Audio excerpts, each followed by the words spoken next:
करे निकिता आहियूं त असांजे सांगड़ में मंशात आम थी वई आहे। हर गली घटियुनि में आम वापराए बि वञे जेको ख़तरनाक नशो आइस। अफ़सोस खां चवणो पियो त हर घटी सांगड़ में विकामिजे पियो। असां नौजवान जेके असां सभु गॾु थिया आहियूं मुर्जमाई जा ॿिया सिविल सोसाइटी सांगड़ जा ऐं वकील राइट्स फोरम जेके बि असां हिते गॾु थिया आहियूं उहे इनशा ताला वधीक लाइमल कंदासीं त हिनखे आहे त जेके बि आहिनि या नशे आहिनि इन्हनि जो इलाजु करायो वञे।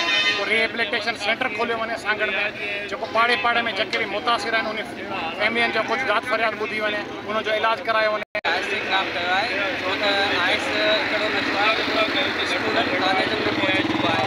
नंढड़नि ॿारनि खे 8 क्लास जे 9 क्लास जे 10 क्लास जे के इहो नशो मुतासिर करे पियो। इन जे करे असां कोशिशि कयूं पिया त असांजो शहर आइस जे नशे खां ऐं ॿी सॼी मंशियात खां पाक थिए। थी वई आहे जो रेडीदारीअ माण्हू जेके ॿिनि था सुपारी नथो वठे ईअं बि मंशात आइस शहर में ईअं थी वई आहे, आम जाम थी वई आहे। असां आला इदारनि खां गुज़ारिश था कयूं घटि मां घटि मंशात ते कंट्रोल कयो वञे, नौजवाननि जी ज़िंदगी बचाई वञे। असांजा हिते सांगड़ में बिल्कुलु 60% नौजवान आइस जा मवाली थी विया आहिनि।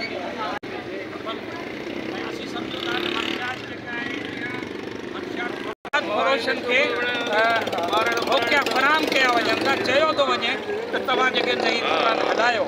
इन करे असांजो जेको नौजवान मंशियात जे ख़िलाफ़ु निकितो आहे, मूंखे ॾाढी ख़ुशी थी आहे त असांजो नौजवान जेको आहे महसूसु थो करे त असांजे बचनि ऐं उनजो मुस्तक़बिल जेको आहे उहो तबाह थी रहियो आहे। इन करे अॼु जेकॾहिं असां हिन शइ ते पाण न निकितासीं